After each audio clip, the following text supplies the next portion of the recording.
I look millennial as fuck right now.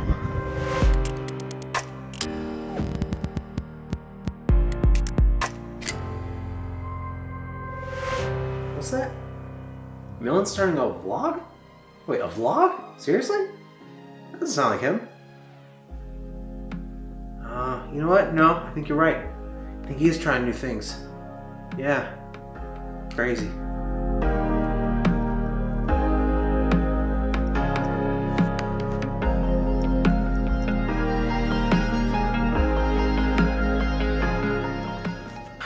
Yep, I'm starting a vlog. I'll get into why in a second, but I kind of wanted to start by just explaining what exactly I was planning on doing here. So this is not a lifestyle vlog. It's to recap some of the things that happened to me in my life, but also to talk about what I'm working on to build this SpyFy vision that I have, which started with the podcast, SpyFy After Dark, and also as a place to catalog some of my thoughts. So you can expect one video a week for the time being. This is still what I would consider to be an experiment, so we'll see where it goes. And the video topics will range from politics to movies to creative stuff to, you know, whatever's on my mind. And I hope they'll be relatively well edited and fun to watch. Well, the last thing I want to do is waste your time and produce like 20-minute long videos that really only need to be 5 minutes long. As far as why, that is a larger question. I will do my best to give you a simple answer. First of all, I've been thinking about doing this for a long time. Some of my favorite channels on YouTube are creative vlogs. There are people who took the idea of a vlog and made it their own. They did something unique and interesting. And I'm not talking about like Philip DeFranco or those guys. They're cool and they have their own thing. I'm talking about like Corridor Crew, which happens to be the shirt I'm wearing right now, who took the vlog format and turned it into this really fun thing where they produce kind of like a show. And of course they do it multiple times a week because they have the resources to do it, and they're tracking the studio that they're running and showing you how it works inside and out, and doing these games and challenges, and it's just really fun thing to watch. I don't think this will be nearly the level of production value of something like that for the time being, but to actually answer the original question of why I'm doing this, it's two things. One is it's an audience building thing. I'm trying to build a creative business, creative media business, and creative media's #1 hurdle in the modern market, in my opinion, is audience. Having a built-in audience is the difference between struggling to raise $2,000 on Kickstarter and easily raising $50,000. Even if they've never bought from you before, you know, if for instance you watch my videos for months and then all of a sudden I talk about, hey, I got this cool new project, it's on Kickstarter, you'd be much more inclined to drop 20 bucks and help me out and get something out of it than some random person who just heard of me in the Kickstarter campaign. So that's the first reason. And that also goes hand in hand with the SpyFy After Dark podcast. I've really enjoyed making the podcast. It's been a really, really amazing thing for my life creatively. And I see this vlog as complementary to it. It's obviously shorter form, easier to consume, and hopefully it will build kind of interest in what I'm doing in my life that will build interest in the podcast as well. My favorite games have always been beat 'em ups, third-person action games, 2D action games. I don't care if you have tiny characters beating each other up. I'm into it, and that has also bled into fighting games and stuff. I mean, I'm a 90s kid, so yeah, you're speaking to me. Right, yeah. yep. Mm-hmm.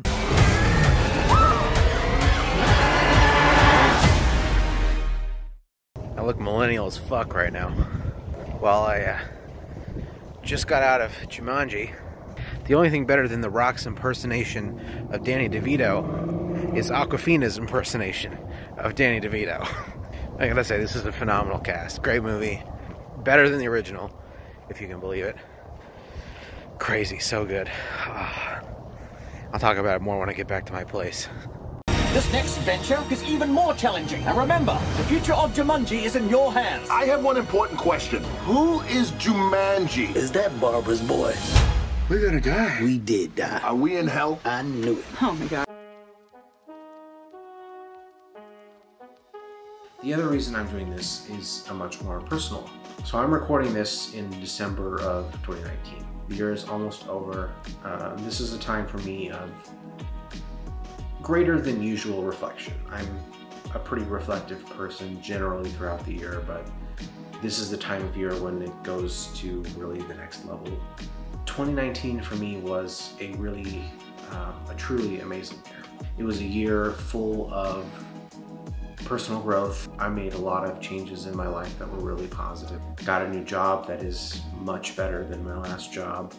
I've made a lot of new friends. I've engaged in new hobbies. I've gone out and really pushed the limits of my comfort zone. And this vlog is kind of an extension of that. I decided that I wanted to get better at sharing myself, my honest, authentic, unique self. At a personal level, this is about me being able to connect deeper and more meaningfully with more people, and to really go outside of my shell in a way that I never had before this year. This is a way for me to share my true, authentic self with a wider audience. And it's exciting and also a little scary. I'm not gonna lie, maybe more than a little scary. But I think it will be really good for me. And because of that, I'm willing to do it. So yeah, that is the what and the why of this phase 2, so to speak, of SpyFy. Now let's get on to the rest of the video.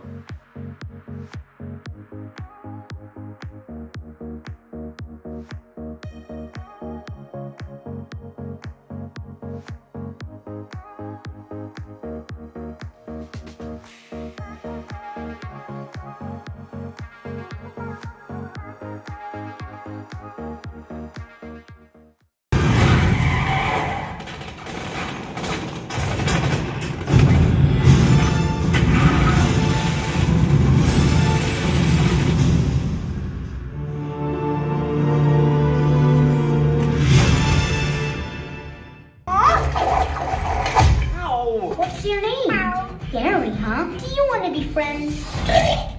Me too. Pretty sure it doesn't. That was a good movie.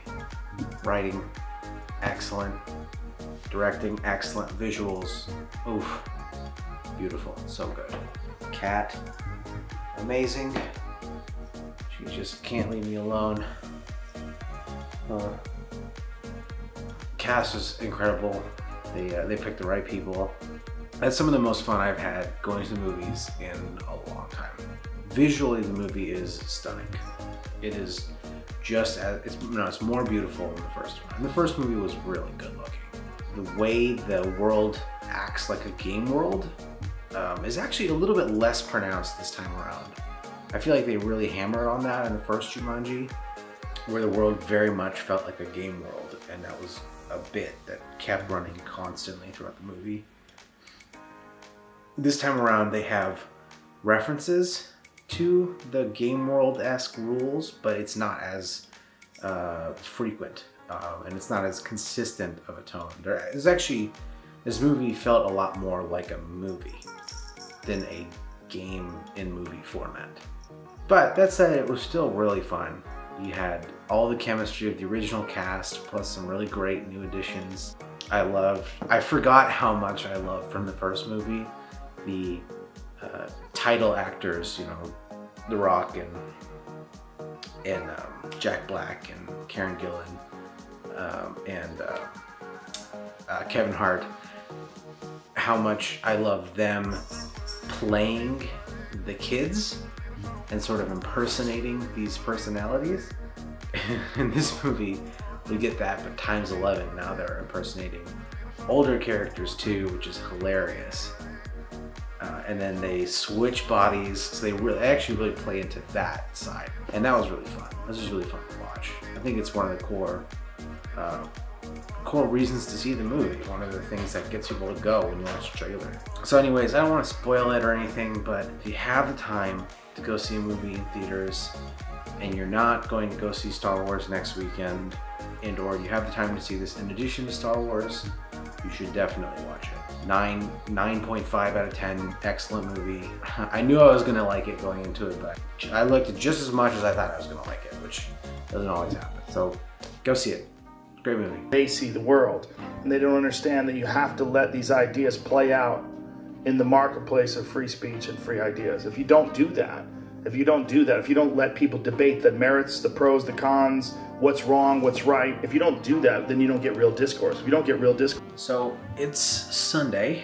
I just finished editing the new episode of SpyFy After Dark, my podcast that comes out on Tuesday.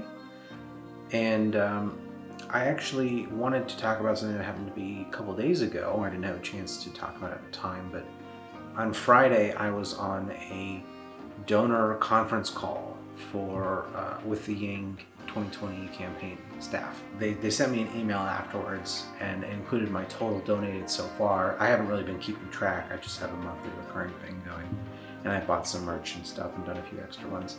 Apparently I'm at almost $1,500, which is pretty crazy. It was a really different experience. I got to talk to their national campaign finance director, whose job is, I'm imagining, mainly to interact with high dollar donors and get more people to become high dollar donors. He doesn't do a ton of really high-end fundraisers versus a lot of traditional candidates. One of the stats that she, Carly is her name, one of the stats that she shared with us was that of Andrew's 350,000 or so donors, only 770 something have actually maxed out their contribution, which is kind of insane. I thought it was going to be higher. I thought it was going to be at least like 5,000 or so, you know, at least. But yeah, it was just a really cool experience. I've never done something like that before, and it's interesting to see that sort of window into politics from the perspective of a high dollar donor. It was really cool getting an insight into that world a little bit. And I actually will say that everyone else on the call, I think, was pretty much the same as me, probably just some kind of professional who makes decent money and is able to contribute that much and believes in his vision that much. And I actually got to ask several strategy questions. They have this stretch of time before Iowa, and they need to be running ads constantly in Iowa and ideally New Hampshire, although New Hampshire is a really expensive ad market because it's linked with Boston. But they need to be running ads constantly and get his name recognition up there because it's actually still fairly low. His overall name recognition is very low. People may recognize the name itself, but they don't know anything about him. And that's the key. That's real name recognition. They had done big Iowa ad buys earlier in the year, and she shared the results with them, which are that they did focus groups before and after, and before, almost everyone they brought in didn't know anything about Yang.